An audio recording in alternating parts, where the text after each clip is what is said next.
Aqui as características comuns do brincar da criança autista, a gente observa também que ela tem dificuldade de largar o brinquedo ofertado, né? Então ela pega um brinquedo e depois ela tem dificuldade em largar esse brinquedo, ela fica com aquele brinquedo segurando ali e muitas vezes se você for tomar, se você for pegar a força, que é totalmente inadequado, a não ser que ela vá se machucar, é lógico, né? Mas no geral ela vai fazer um monte de comportamentos de autodefesa natural e você vai observar que às vezes a gente precisa de fato ter um tempo, uma paciência, uma tolerância para que essa criança possa largar do jeito que ela gostaria e não do jeito que a gente acha que tem que ser. Outra coisa também, resistência em interagir com um brinquedo novo. Então, totalmente todo mundo sabe disso, é uma coisa muito comum. Quando ela tem um brinquedo novo, a não ser que seja aquele que ela queira, que ela deseja, uma situação nova, um brinquedo novo, um amigo novo, tudo isso pode causar bastante resistência para o autista se relacionar. Então, vale a pena a gente pensar aí e criar estratégia para ajudá-lo a se relacionar com o novo, que é algo difícil. Sabe que se relacionar com o novo é tão difícil que na psicologia a gente tem uma patologia chamada de novofobia. E essa patologia são as pessoas que têm medo do novo, as pessoas que têm medo daquilo que é novidade. Então, veja como isso é uma coisa do ser humano, né? Então, vamos ter paciência e acolher essa criança, lhe apresentando o novo com bastante tranquilidade no tempo dela. Uma coisa importante também que a gente observa na criança autista é a ausência ou a carência de iniciativa. Ela tomar a iniciativa de alguma coisa. Então, muitas vezes você deixar ela ficar horas e horas e horas fazendo uma única coisa, ou sozinha, isolada, que é o que acontece muitas vezes em algumas escolas, deixa ela sozinha, isolada, ela não está dando trabalho, não está mexendo com ninguém, não está fazendo nada, ela está lá sozinha, quieta. Ela tem carência em tomar iniciativa, ela tem dificuldade em tomar iniciativa. Então, é necessário que outras crianças, ou os adultos, possam apoiá-la, favorecendo aí a criar iniciativas para que ela possa ter iniciativas por si só. E isso é algo que a gente vai também conquistando com o tempo, né? Bom, qual é o papel do adulto, do mediador, do professor diante das brincadeiras? Se as brincadeiras são tão importantes, elas têm um impacto importantíssimo na vida da criança autista, qual é o papel do educador, né, do mediador? O que a gente precisa fazer na hora da brincadeira, quando está com as crianças? Os pais, os terapeutas, os professores, claro que cada um dentro da sua lógica, né? Mas uma coisa importante é a gente conhecer sobre o autismo, estudar sobre o espectro autista, até para a gente entender que esses comportamentos são normais para a criança autista, que não tem nada de anormal, ela só está dizendo como ela funciona, né? Ela está dizendo, olha, eu sou assim, eu me relaciono com o mundo assim, a minha escuta é essa, eu sou restrita em iniciativa, eu não falo muito, eu não quero também que fale muito comigo, eu não quero também que chegue muito perto, que tenha isso. Então ela está só dizendo como é que ela está se relacionando com o mundo. Então é importante a gente conhecer para que a gente possa cada vez mais acertar, tomar iniciativas mais próximas daquilo que vai ajudar essa criança a se sentir melhor. Conhecer sobre o histórico da criança, esse é um ponto muito importante. Mas eu só vou brincar, mas o brincar é muito importante, é muito sério, conhecer esse histórico da criança.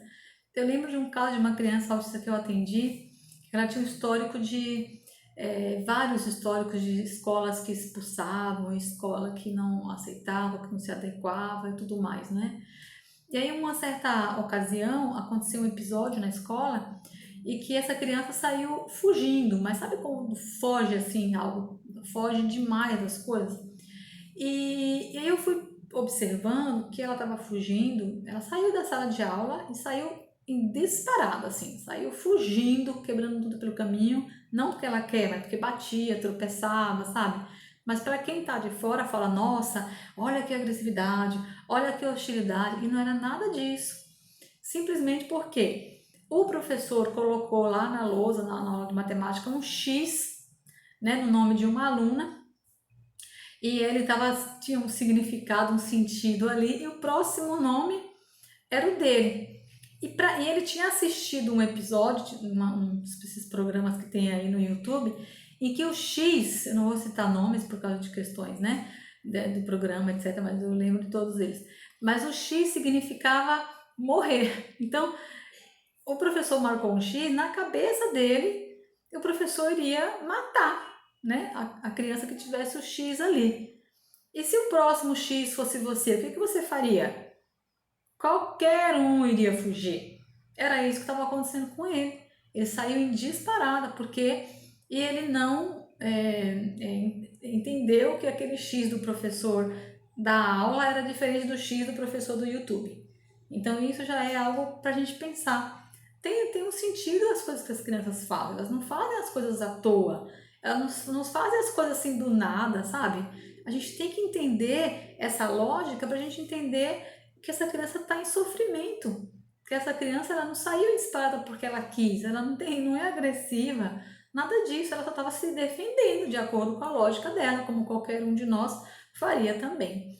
Então, conhecer o histórico da criança é muito importante, ficar atento aos interesses da criança, isso ajuda bastante a você se relacionar melhor com ela. Saber esperar o momento de interagir na brincadeira. Não tem problema se você ficar ali o tempo todo só observando. A observação é um papel do pesquisador, é um papel do cientista. A observação é muito séria também, é muito importante. Então tenha paciência, verifique qual é o melhor momento para você entrar na brincadeira, caso ele não te convide. Qual é o melhor momento de você entrar? Porque às vezes a gente até se sente assim meio, será que eu estou fazendo a coisa certa porque eu estou aqui só observando?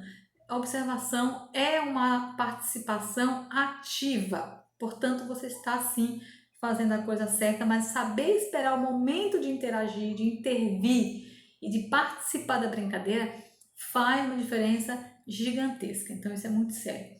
Lembrar que o mais importante é a criança ficar tranquila, ela ficar tranquila com aquilo que ela está fazendo, e ter paciência para aguardar as respostas da interação que você provocou sem forçar. Isso são coisas muito importantes.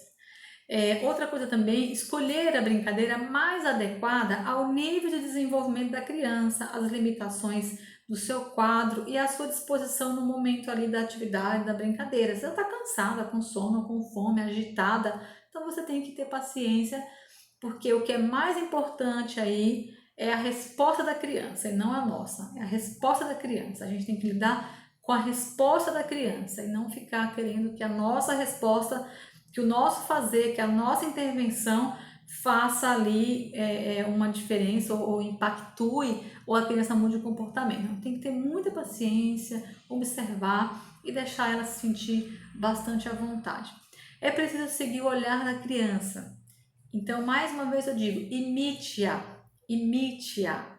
O brincar, ele é uma ferramenta poderosa, ele é uma ferramenta fundamental. Aliás, sabe o que significa a palavra brincar?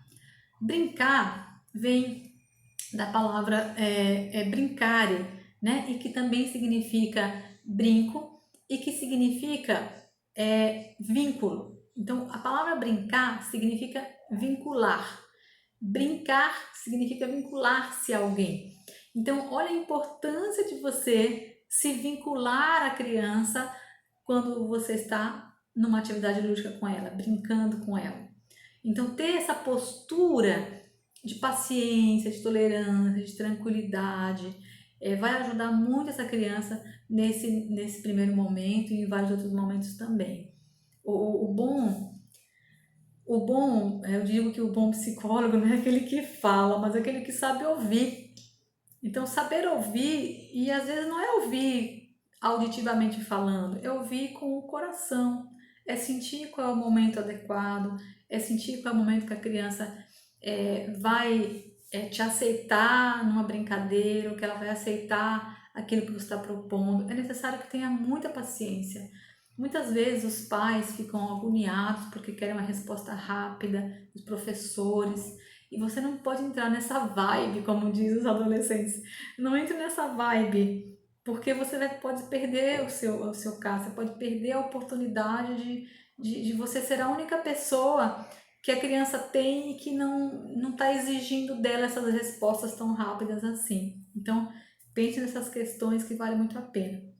E eu quero agora dar alguns exemplos de brincadeiras para vocês em casa, fazer com os filhos, para os professores, algumas brincadeiras que eu sei que podem colaborar com a criança, com o comportamento, com a imaginação, com a autonomia, com a voz, com a interação. Essas brincadeiras que eu vou propor aqui, claro que tem várias outras, eu sei que elas podem. Agora, claro que a gente está falando aqui de um modo bem geral, estou repetindo isso porque nós que somos da área, que somos profissionais, que somos pesquisadores dessas áreas, a gente tem que ter muita responsabilidade com as coisas que a gente fala.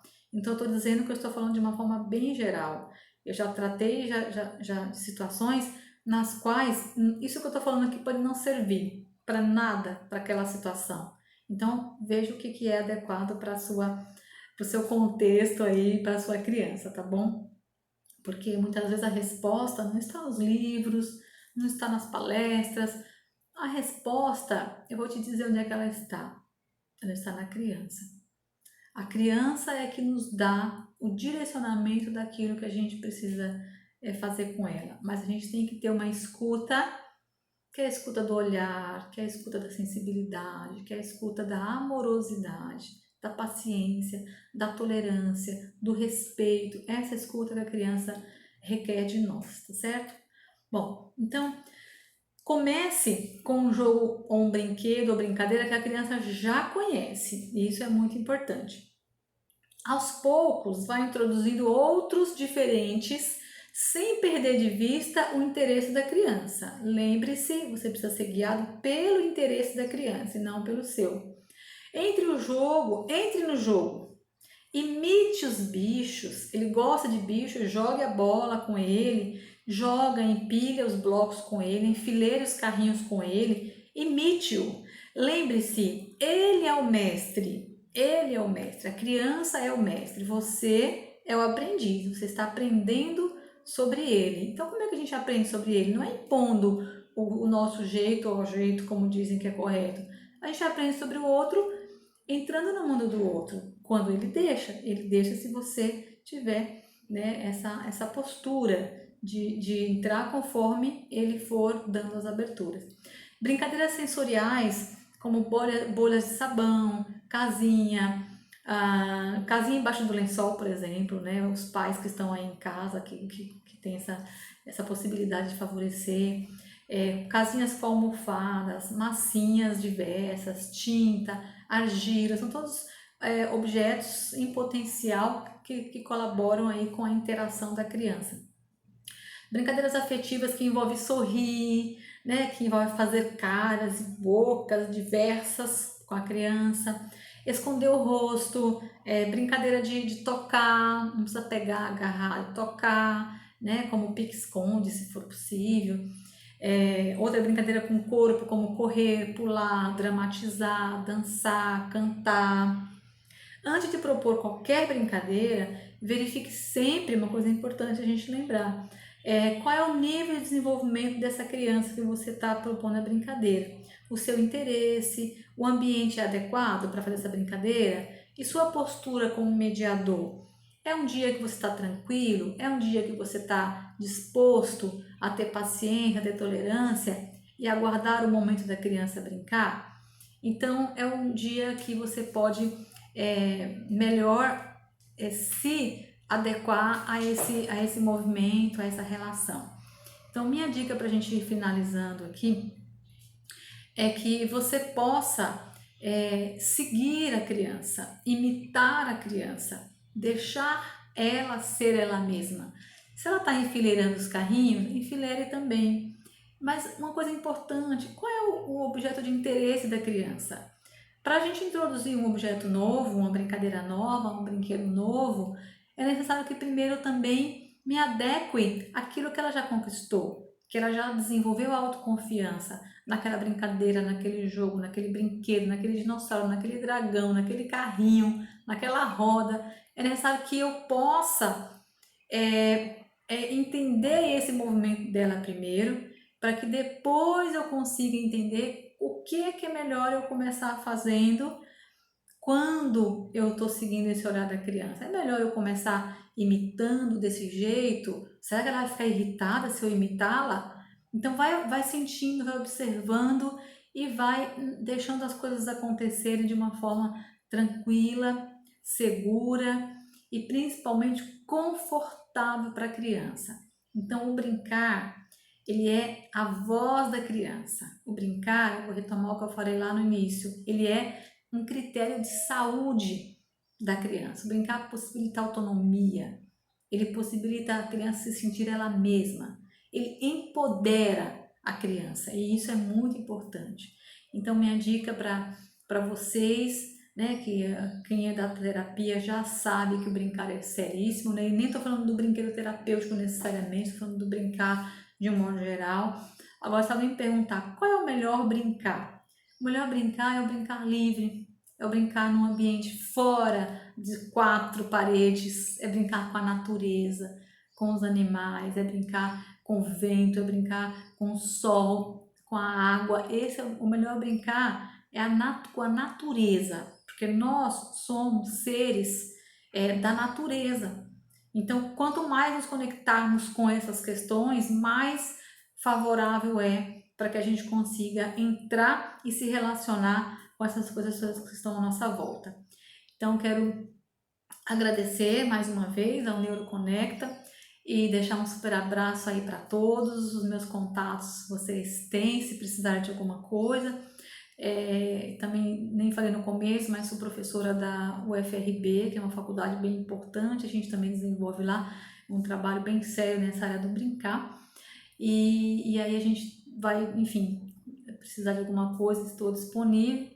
Mais uma vez, muito obrigada e desejo a todos que continuem tendo aí um excelente congresso e mais uma vez parabéns a essa equipe forte, essa equipe que realmente faz um trabalho incrível com esse congresso, alcançando muitas pessoas e podendo colaborar com muitas e muitas crianças. Muito obrigada e um forte abraço a todos. Até mais.